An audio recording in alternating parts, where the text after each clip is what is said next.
안녕하세요. 구해줘 빌딩의 이팀장 김지환, 이민우입니다. 빌딩 유지관리 관련해서 좀 여러 번 말씀을 드렸습니다. 근데 오늘은 전문가분을 또 모셨거든요. 일단은 대표님 소개가 필요할 것 같아요. 어떻게 인연이 또 되시게 되신 건지. 저희가 이제는 빌딩 유지관리 사업을 시작을 했어요. 저희한테 공사를 의뢰하신 분들, 공사가 끝나고 나면 유지관리가 이어져야 되고 임대차도 저희가 맞춰야 되고 그리고 세입자들 간의 관계도 조율해드리고 저희가 또 오래된 건물을 리모델링을 하는 기술 노하우가 있다 보니까 굉장히 노후화돼서 오래된 건물들, 좀 골치 아픈 건물들에 대한 유지관리도 연락들이 많이 오셔서 저희가 이제 본격적으로 유지관리 사업을 시작을 하게 됐는데, 아시다시피 저희는 좀 하드웨어적인 긴급 출동, 노후된 건물에 대한 근본적인 어떤 해결책, 이런 기술적인 노하우는 갖고 있는데 소프트웨어적인 전산, 운영, 그리고 현장이 굉장히 많으니까 그 모든 현장을 한눈에 지켜볼 수 있는, 예를 들어서 동파가 심하다 하면 우리가 어떤 현장을 빨리 점검을 가야 되지, 뭐 이런 거를 전산으로 쫙 펼쳐놓고 볼 수 있는 이런 부분에 대한 어떤 시스템이 안 돼 있다 보니까 빌딩 케어의 대표님께 그 도움을 저는 전적으로 받고 있거든요. 저희의 기존의 하드웨어적인 능력,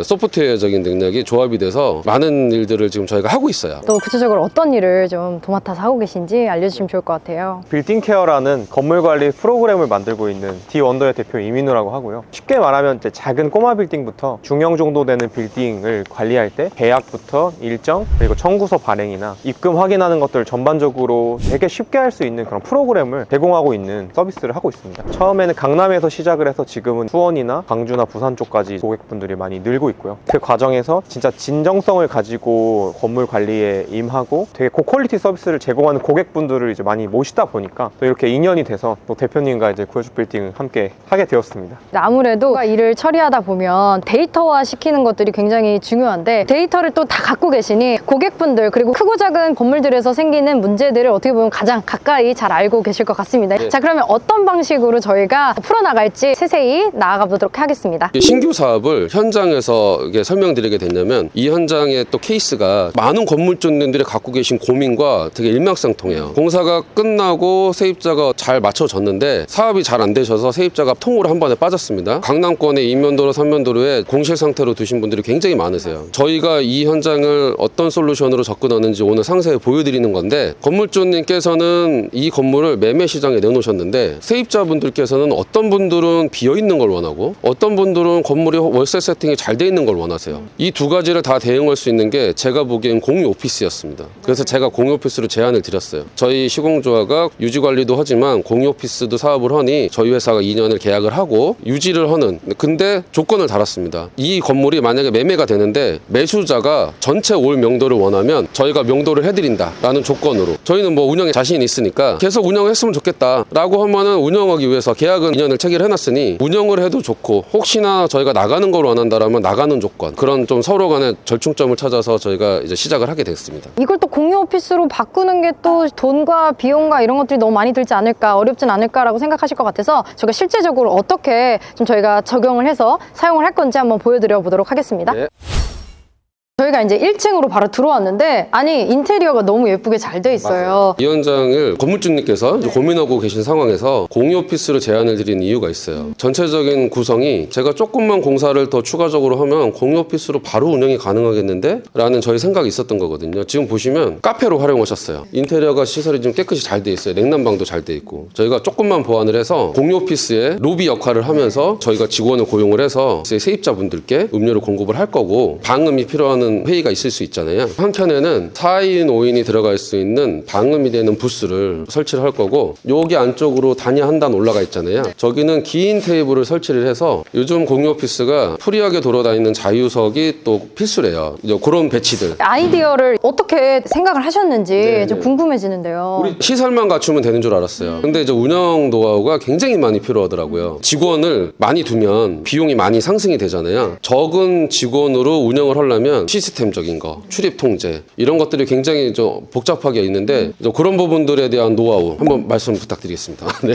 저는 21년도에 공유 오피스가 한창 붐일 때 프로그램이라든지 이런 것들을 좀 맡아서 시장에 좀 들어왔고요. 그때 좀 느꼈던 게, 기존의 부동산은 그냥 상품처럼 세입자가 들어와서 사용하다가 나가는 형태밖에 안 되더라고요. 근데 미국이나 이런 위워크 같은 것들 보면서 이제는 서비스 형태로 건물이 제공이 되고 그걸 소비자들이 경험하는 문화가 생겨났고, 그때 이제 소프트웨어가 좀 필수적이겠다라는 생각을 하면서 시작을 했고요. 그러다 보니까 TNR로부터 뭐 인천이라든지 다양한 공유 오피스들에 대한 운영 시스템을 저희가 만들면서 단순히 그냥 사람이 서비스하는 거 이상으로 가치를 제공하려면 되게 디테일한 문제들을 프로그램으로 풀 수 있지 않을까 해서 고민들을 하기 시작했고, 그러다 보니 그 노하우가 쌓여서 단순히 이제 공유 오피스를 운영하는 것뿐만 아니라 이제 세입자들한테 뭐 청구서를 발행한다든지 계약에 대한 것들을 한 번에 보고 그런 운영에 대한 것까지 확장을 좀 하게 돼서 진심으로 뭔가 이런 거를 대표님이 하려고 하셔서 말씀을 드렸더니 그런 걸 많이 반영해 주셔서 저는 또 이제 즐겁게 같이 하고 있습니다. 궁금해지는 게 이 정도 규모라 하면 들어오는 회원의 수가 대략 몇 명 정도일까요? 이 정도 규모면 사실 최소 15개에서 많으면 한 50명 정도까지도 쓰고요. 1인까지 있으니까. 네. 그거를 다 관리하려면 계약 자체만 해도 뭐 40개, 50개씩 되고, 그것만 관리하는 게 아니라 민원부터 시작해서 그거에 대한 또 청구서 발행도 또 해야 되고, 이런 것들을 일일이 다 수동으로 사실 하고 있는 게 현실이긴 합니다. 그러니까 제일 중요한 건 반복적인 업무를 일단 안 하게 하는 거, 계약들에 대한 다양한 기간들을 한 번에 좀 모아서 알려주는 거, 이런 것들이 가장 좀 좋아하시는 그런 포인트이긴 합니다. 그냥 이렇게 월세 받는 것보다 세입자 받는 것보다 공유 오피스를 운영하는 게 더 좋은지 조금 간략하게 설명해 주시면 좋을 것 같아요. 이제 계약 기간 자체가 공유 오피스는 막 1년 이상씩 뭐 하기는 어려워요. 인원도 좀 유연하게 늘렸다 줄일 수 있고, 계약 기간도 명도 부분이 좀 쉬운 게 좀 장점이 있습니다. 명도 제일 어려워하시는 부분인데 그런 부분에 있어서도 손실을 덜 가져가시면서 챙기실 수 있는 부분들인 것 같습니다. 이렇게 해서 저희가 1층 라운지 공간이 될 공간을 좀 보여드렸고요. 이제 사무 공간은 그럼 과연 어떻게 활용될 수 있을지 한번 살펴보도록 하겠습니다.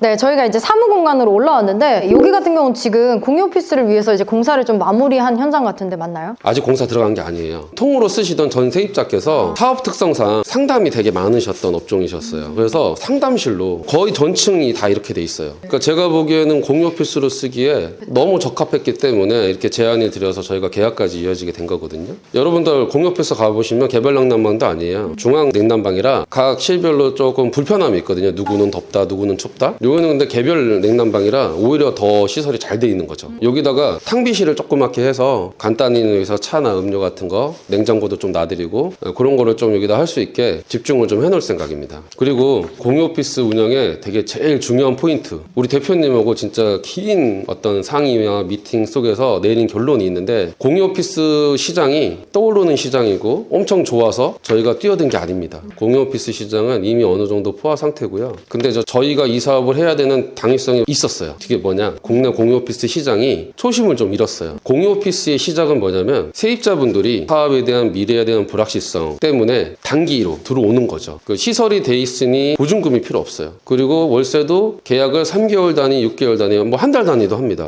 그래서 본인이 잘 돼서 확장을 할지 잘 못해서 사업을 접을지, 근데 어딘가에 보증금 몇백만 원, 몇천만 원 내고 사무실을 얻는 부담감, 집기류를 다 사고 복합기를 새로 임대하고 하는 인테리어 시설을 해야 되는 부담감이 싫어서 경제적인 첫 번째 이유 때문에 오시는 거거든요. 근데 시설 경쟁이 어느 순간 일어났어요. 시설을 화려하고 멋지게 갖추기 시작하고 전체적인 면적 중에 상당 부분을 또 문화적인, 어떤 데는 뭐 탁구대도 갖다 놓고 어떤 데는 당구장도 갖다 놓고 막 이런 공유 오피스들이 생기는데, 이게 결국은 비용의 부담으로 가니까 건물주님과 공유 오피스 운영자 간에 수익이 각각 나눠지고, 그리고 세입자들한테는 그 혜택이 가는 게 아니고 결국은 비용이 전가되니까 공유 오피스가 되게 좀 비싸지고, 그리고 또 건물주님들하고 저희 같은 운영사들이 수익 구조가 안 좋아지고 누구 하나 윈윈하는 상황이 없는 거죠. 그래서 저희는 초심으로 돌아가서 과하게 해서 세입자분들한테 전가시키는 구조가 아니고요, 굉장히 심플하고 간단히 구성을 해서 세입자분들이 월세에 대한 보증금에 대한 부담 없이, 그렇게 하면서 수익도 저희 건물주님한테 갈 수 있고, 저희가 이 건물 유지관리 100만 원 받고 계속 몇 년간 해오고 있었던 거예요. 유지관리 하는데 공유 오피스 운영하는 데서도 돈이 과연 우리가 더 많이 받아야 되나? 아니더라고요. 그냥 저희가 조금만 더 받으면 되겠더라고요. 저희가 가벼워지니 건물주님들은 고수익으로 가져가실 수 있고, 세입자분들은 또 저렴하게 사용하실 수 있고, 초심으로 새롭게 시작을 하려는 운영의 모토가 있습니다. 대표님 말씀처럼 대기업 공유 오피스를 사실 쓰고 있습니다. 금액 자체가 부담이 되는 건 사실이에요. 공용 라운지라든지 회의실이 되게 잘 돼 있지만 회의실을 다 쓰진 않거든요.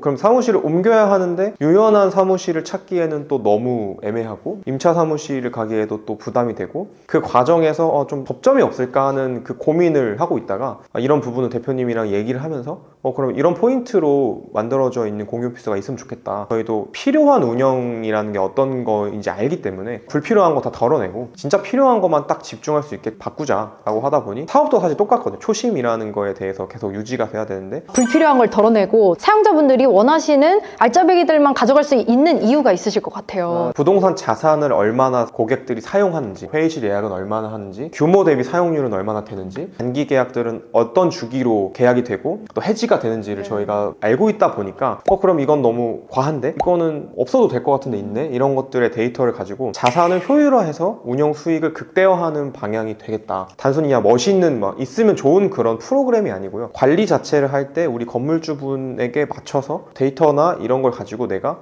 수입을 증가시킬 수 있는지 의사결정할 수 있게끔 좀 도와드릴 수 있다고 생각합니다. 그러면 우리 시청자분들께 프로그램 자랑 좀 해주세요. 이 프로그램 왜 좋은지. 먼저 이제 공유 오피스를 운영하는 이제 스페이스 케어라는 제품이 있고요. 데스크 예약, 회의실 예약, 민원 같은 것들 받을 수 있고 공지사항 같은 거를 전달할 수 있는 프로그램이 스페이스 케어가 하나 있고요. 빌딩 케어라는 프로그램이 있습니다. 빌딩 케어는 임차인들에 대한 계약 관리, 카톡으로 예쁘게 나가는 청구서 발행하는 거 있고, 그리고 그런 것들 가지고 지출, 수납이나 미수금 같은 걸 잡아서 올해 얼마 정도 들어왔지, 미수금 얼마지, 그리고 누가 돈 안 냈지, 이런 것들을 한 번에 관리할 수 있는 빌딩 케어라는 이 두 가지 프로그램이 있고, 저희는 또 고객분들의 이야기를 제가 다 직접 만나면서 들으면서 개발을 하거든요. 저희는 70대 분부터 제가 가장 부러운 이제 상속받은 아드님 20대까지 편하게 쓸 수 있는 그런 프로그램입니다.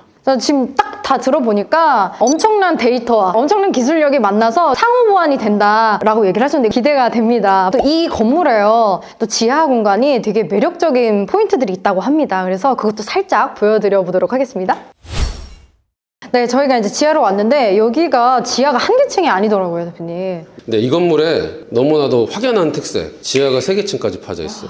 건물주님도 용적률 혜택을, 지상도 이미 혜택을 받는데 지하가 3개층까지 파져 있으니 너무 메리트를 느끼고서 이 건물을 사신 거거든요. 빈 공간들을 결국에는 어떻게 공유 오피스로 활용하느냐가 되게 포인트잖아요. 맞습니다. 어떻게 활용을 이제 하게 될까요? 제가 저 공유 오피스 운영을 말씀을 딱 드렸을 때 건물주님께서는 지하는 아예 제가 거부할 거라고 생각하신 거예요. 저는 아닙니다. 지하 활용도가 얼마나 많은데요. 전열 교환기 설치 다 돼 있어서 지금 굉장히 쾌적하죠. 회의실 돼 있죠. 요 안에 룸들 저희가 조금의 방음 공사를 추가를 해서 유튜브 촬영 저희도 할 거고 또 그거에 대한 렌탈도 할 거예요. 많은 분들이 촬영, 녹음을 기반으로 마케팅들을 하고 계시잖아요. 기업들이. 바로 밑에 층에는 창고로 쓸 수 있게 적합하게 돼 있거든요. 도심과의 공유 창고. 엘리베이터가 지하 3층까지 내려가기 때문에 도심과 물류. 이 건물이 지하 3층부터 지상 5층까지 8개 층이 구석구석 활용할 수 있는 솔루션들 다 준비해놨습니다. 빈 공간에 기획해서 공유 오피스를 활용하고 있는 게 아니라 기존에 그냥 남아있는 것들을 활용해서 어떤 공간으로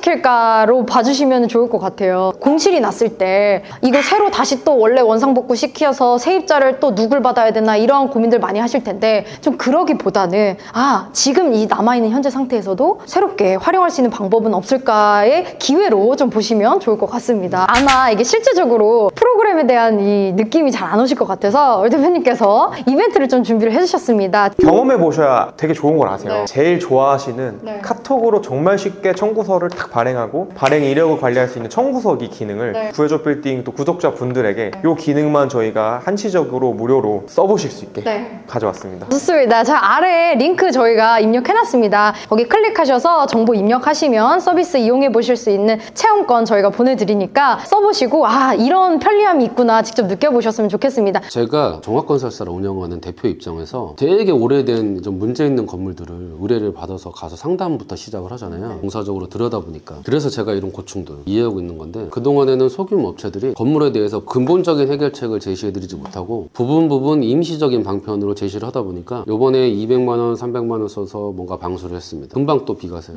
A가 임시 방편이다. B가 좀 오래 간다. C는 근본적인 대책이 된다. 이런 거를 제안을 드리고 금액대별로 설명을 드려야 받아들이시는 분이 현명하게 판단을 하는 거거든요. 대부분의 업체들이 어떻게 하냐면 200만 원입니다. 네 하고 공사를 합니다. 그리고 금방 또 물이 다시 새면 업체들은 어떻게 되는 거냐면 그 정도 수준에 맞는 공사를 저한테 주신 거예요. 뭐 어떻게 다 뜯어서 새로 해요. 그러면 돈이 얼만데? 그러면 그렇게 다 뜯어서 하면 돈이 얼만데요? 그럼 500만 원이죠. 그러면은 제가 이렇게 몇 달 만에 다시 셀 것 같으면 500만 원을 쓰지 않았을까요? 저한테 좀 제시를 해주셔야 되는 거 아닌가요? 있어요. 아, 뭐 그러면 그렇죠. 그럼 어떻게 500만 원 들여서 하실래요? 라고 하는 순간 200만 원 써놓고 또 500만 원 쓰는 거예요. 이런 합리적이지 못한 상황이 지속되다가 이걸 어떻게 근본적으로 해결해야겠다고 생각하시는 순간 저를 부르시는 거거든요. 가면은 이미 이런 스토어들이 잔뜩 쌓여서 돈은 돈대로 써놓고 효과는 이제 못 본 것들이 있는 거예요. 빌딩 유지관리 사업에 정말 오래되고 노후된 건물에 공사를 하던 저희 회사의 노하우가 녹아 들어가면 어느 누구보다 빌딩 유지관리를 속 시원하게 잘 해드릴 수 있지 않을까라는 생각으로 시작을 하게 됐고요. 이미 저희한테 공사를 맡기셨던 건물주님들과 몇 개의 계약을 완료를 했습니다. 의뢰를 주시면 어떤 프로세스로 진행될까요? 남들 다 하는 거 설명드리는 거는 뭐 시간 낭비니 저희 회사만이 별도로 갖는 특색을 좀 설명드리자면요. 저희는 건물의 진단을 먼저 합니다. 건물의 뭐 쓰레기 배출, 방범 상태,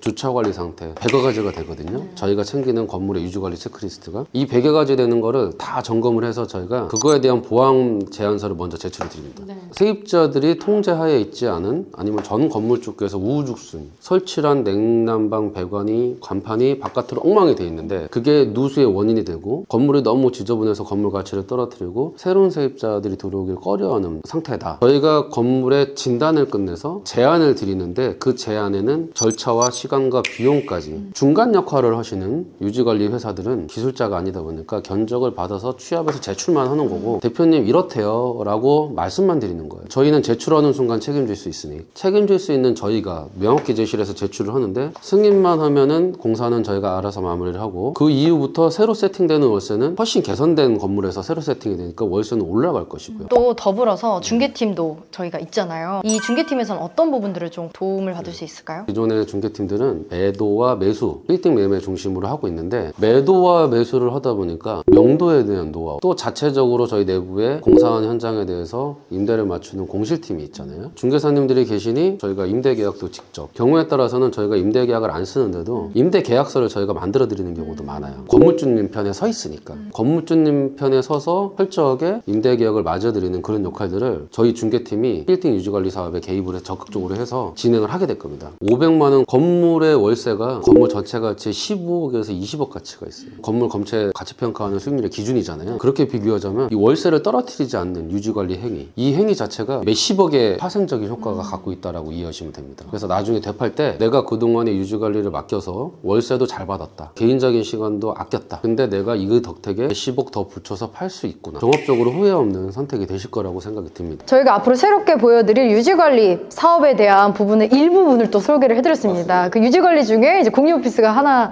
예시로 현장을 좀 소개를 해드린 거고요. 앞으로도 다양한 측면에서 솔루션 다양하게 보여드리도록 하겠습니다. 그럼 저희는 다음번에 더 좋은 현장에서 인사드리도록 하겠습니다. 안녕.